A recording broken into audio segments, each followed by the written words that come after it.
അവർക്കും കേളി മീഡിയയിലേക്ക് സ്വാഗതം. അപ്പം നമ്മുടെ കുടുംബശ്രീ ശാരദ സീരിയലിന്റെ ഒരു അടിപൊളി എപ്പിസോഡിലേക്ക് പോയാലോ? അങ്ങനെ ശിവനെ ചന്ദ്ര വന്ന് കെട്ടിപ്പിടിക്കുകയാണ്. ആ സമയത്താണ് നമ്മുടെ മറ്റേ ഗുണ്ട ശിവനെ കുത്താൻ വേണ്ടിയിട്ട് കത്തിയെടുക്കുന്നത്. ഈ സമയത്ത് മഹേന്ദ്രനും മൂർത്തി സ്വാമിയും കൂടെ അങ്ങോട്ടേക്ക് വരുന്നു. അപ്പൊ മഹേന്ദ്രൻ അയാളെ വിളിക്കുന്നു. അപ്പൊ പെട്ടെന്ന് തന്നെ കത്തി മാറ്റുന്നു. അങ്ങനെ ശിവനെ രക്ഷിക്കുകയാണ്. ശേഷം ശിവൻ പറയും, ഇങ്ങനെയൊക്കെയുള്ള ആൾക്കാരെ വെച്ചാലേ ഇതിൻ്റെ അകത്ത് ആൾ കടന്നു കയറും, ഇതിലൊന്നും കാര്യമില്ലെന്ന് പറയും. പിന്നെ ഞാൻ ചന്ദ്രയെ കൊണ്ടുപോവാണ്, ചന്ദ്രയുടെ കല്യാണം ഞാൻ നടത്തുമെന്ന് പറയും. അപ്പം മഹേന്ദ്രൻ പറയും, നീ അവളുടെ ചേട്ടനല്ലേ, നീ 2 ദിവസത്തേക്ക് നീ കൊണ്ടുപോക്കോ, അതൊന്നും എനിക്ക് പ്രശ്നമല്ല, പക്ഷെ അവളുടെ കല്യാണം എന്തായാലും പ്രകാശമായിട്ട് നടക്കത്തില്ല എന്ന് പറയുകയാണ്. അപ്പൊ ശിവൻ പറയും, അങ്ങനെയെങ്കിൽ നമുക്ക് കാണാമെന്ന് പറയും. അപ്പം മഹേന്ദ്രൻ പറയും കാണാന്ന്. പിന്നെ അച്ഛൻ തന്നെ അയാളുടെ കയ്യിൽ നിന്ന് തന്നെ രക്ഷിച്ചു. അതെന്തുകൊണ്ടാ? അച്ഛന്റെ മകനായതുകൊണ്ട്. ആ മകൻ തന്നെ പറയുകയാണ്, ചന്ദ്രയുടെയും പ്രകാശിന്റെയും കല്യാണം ഞാൻ നടത്തുമെന്ന്. അപ്പം മഹേന്ദ്രൻ പറയും, എന്നാ പിന്നെ നീയും കരുതിയിരുന്നോ, പ്രകാശിനെ ഞാൻ ഇല്ലാതാക്കുമെന്ന്. അപ്പം ശിവൻ പറയും, നമുക്ക് കാണാമെന്ന് പറയും. അങ്ങനെ ചന്ദ്രയും കൊണ്ട് ശിവൻ അവിടുന്ന് പോകും. അപ്പം മഹേന്ദ്രൻ ആകെ ഇതായിട്ട് നിൽക്കും. അടുത്ത പ്രകാശിനെതിരെയായിട്ടുള്ള പണിയുമായിട്ട് ഇറങ്ങുകയാണ്. പിന്നീട് നമ്മുടെ ശാലിനി സത്യഭാമയുടെ അങ്ങോട്ടേക്ക് വരികയാണ്. വരുന്ന സമയത്ത് രാഘവൻ നായർ ഈ കാര്യങ്ങൾ പറയുന്നത്, വെഡിങ് ആനിവേഴ്സറിയിൽ വരുന്നത്, നാളെ എവിടെയും പോകരുത്, പിന്നെ ചടങ്ങുകളൊക്കെ ഉണ്ട്, എല്ലാവരും വരുമെന്ന്. അപ്പൊ ശാലിനി പറയും, എന്തിനാ അച്ഛാ ഇതൊക്കെ നടത്തുന്നത്, അതിൻ്റെ ഒന്നും ആവശ്യമില്ലെന്ന് പറയാം. അതൊന്നും പറഞ്ഞാൽ പറ്റില്ല, ഞാൻ തീരുമാനിച്ചത് തന്നെയാ, പിന്നെ നമുക്ക് കല്യാണം കൂടെ ഉണ്ടെന്ന് പറയാം. അപ്പൊ പെട്ടെന്ന് ശാലിനി ഞെട്ടുവേ, കല്യാണോ, അതെന്തിനാ? അത് നിങ്ങൾക്ക് ഇത്ര നാളുമായിട്ട് ഒരു നല്ല സന്തോഷത്തോടെ ജീവിക്കാൻ പറ്റിയിട്ടില്ല, ഇനിയെങ്കിലും സന്തോഷത്തോടുകൂടി ജീവിക്കണം, അതിനു വേണ്ടിയാന്ന് പറയാം. അപ്പൊ സത്യഭാമയും പറയും, എന്തിനാ ഇതൊക്കെ ചെയ്യുന്നത്, അതിൻ്റെ ഒന്നും ആവശ്യമില്ലെന്ന് പറയും. അപ്പൊ പറയാം, അതിന്റെ ആവശ്യമുണ്ട്, നീയാണോ തീരുമാനിക്കുന്നതെന്ന് പറയും.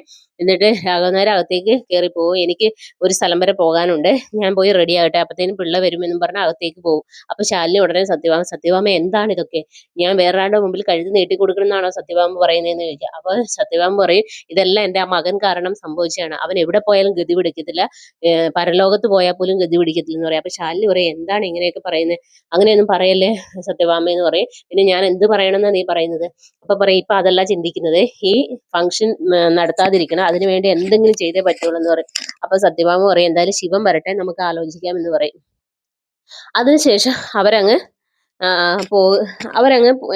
പോവുകയാണ്.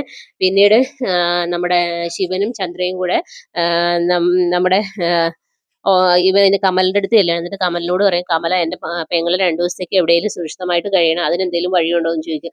അപ്പൊ പറയും, ഉണ്ട്, ആ വേലായുധനുണ്ടല്ലോ, അയാൾ നല്ല ഗുണ്ടേ, അയാളുടെ വീട്ടിലാക്കുക, അയാളുടെ വീട് വാടകയ്ക്ക് കൊടുക്കാനിട്ടിരിക്കുകയെന്ന് പറയും. എന്നാ പിന്നെ നമുക്ക് എത്രയും പെട്ടെന്ന് അങ്ങോട്ടേക്ക് പോകാന്ന് പറയും. അപ്പൊ ഈ വേലായുധന്റെ പേര് പറയുമ്പോൾ ഈ വിഷ്ണു ഈ ശിവൻ ഓർമ്മ വരികയാണ് ചെറുതായിട്ട്. അപ്പൊ അവിടെ ഇങ്ങനെ പഴയ കാര്യങ്ങൾ കാണിക്കുന്നുണ്ട്. അങ്ങനെ ഇവര് നേരെ വേലായുധന്റെ അടുത്ത് ചെല്ലുന്നു, കാര്യങ്ങളൊക്കെ പറയുന്നു. അപ്പൊ വേലായുധൻ പറയുന്നു, കുഴപ്പമില്ല, ഇവിടെ താമസിപ്പിക്കാന്ന്. അങ്ങനെ ശിവൻ അവിടെ ചന്ദ്രയെ സേഫ് ആക്കിയാണ്. കാരണം വേറെ ആപത്തൊന്നും വരാതിരിക്കാൻ വേണ്ടിയാണ് അങ്ങനെയൊക്കെ ചെയ്യുന്നത്. പിന്നീട് കാണിക്കുന്നത് വെച്ചാൽ നമ്മുടെ രാഘവൻ നായർ നേരെ പോകുന്ന സ്വർണ്ണക്കടയിലേക്കാണ്. അപ്പൊ പിള്ള ചോദിക്കുന്നുണ്ട്, എന്തിനാണ് സ്വർണ്ണക്കടയിൽ, അതൊക്കെ ആവശ്യമുണ്ട്, നീ വന്നേന്ന് പറയും. അപ്പൊ പറയും, ഇപ്പൊ സ്വർണ്ണത്തിനൊക്കെ വിലയല്ലേ, അതിനൊക്കെ പൈസ വേണ്ടേ, നീ ആ കവർ നോക്ക്, അതിൽ പൈസ ഉണ്ടെന്ന് പറയും. അപ്പൊ കവറിൽ നോക്കുമ്പോൾ പൈസ. അപ്പൊ പിള്ള വിചാരിക്കും, എല്ലാം കരുതിക്കൂട്ടി തന്നെ, ഇനി പറഞ്ഞിട്ട് കാര്യമില്ലെന്ന്. അങ്ങനെ 2 മോതിരം എടുക്കും, ഒരു താലിയും കൂടി എടുക്കും. അപ്പോഴും പിള്ള ചോദിക്കുന്നുണ്ട്, താലിയൊക്കെ എന്തിനാന്ന്? അത് നിന്നോട് പറയേണ്ട കാര്യമില്ല. അങ്ങനെ പൈസയൊക്കെ കൊടുക്കുകയാണ്. പിന്നീട് നമ്മുടെ രാഘവൻ നായർ നേരെ പോകുന്ന കുടുംബശ്രീ ശാരദ വീട്ടിലാണ്. കാരണം ക്ഷണിക്കാൻ പോവുകയാണ്. അവിടെ എത്തുമ്പോൾ ശാലിനി ഉണ്ട്. അപ്പൊ ശാലിനി പറയും, ഇതൊന്നും വേണ്ടാന്ന് പറയുന്നുണ്ട്. അപ്പൊ പറയും, ഇത് ആര് തടുക്കാൻ ശ്രമിച്ചാലുവേ പിന്നെ രാഘവൻ നായർ നിങ്ങളാരും ആ വീട്ടിൽ കാണില്ല എന്ന് പറഞ്ഞ് ഭീഷണി മുഴക്കുവേ. അപ്പൊ പിന്നെ വേറൊന്നും ചെയ്യാൻ പറ്റാത്ത അവസ്ഥയാവും. പിന്നീട് ശിവന് വീട്ടിൽ വരുമ്പോഴത്തേനും രാഘവൻ നായർ വിഷമം, എന്റെ മോനെ നിന്നെ കാണാതെ എനിക്ക് ഭ്രാന്ത് പിടിക്കുന്ന പോലെയൊക്കെ പറഞ്ഞ ഒരു സ്നേഹപ്രകടനവും ഭയങ്കര ഒരു കരുതലൊക്കെ അവിടെ കാണുന്നുണ്ട്. ഇതൊക്കെയാണ് നാളത്തെ എപ്പിസോഡിലുള്ളത്. നാളത്തെ എപ്പിസോഡ് അടിപൊളി എപ്പിസോഡായിരിക്കും. അപ്പോൾ എപ്പിസോഡ് ആരും മിസ് ചെയ്യരുത്. എൻ്റെ ചാനൽ ഇഷ്ടപ്പെടുവാണെങ്കിൽ സബ്സ്ക്രൈബ് ചെയ്യുക, സപ്പോർട്ട് ചെയ്യുക. നിങ്ങളുടെ വലിയ അഭിപ്രായങ്ങൾ കമൻറ്റായി രേഖപ്പെടുത്തുക. അപ്പോൾ okay, bye bye, thank you.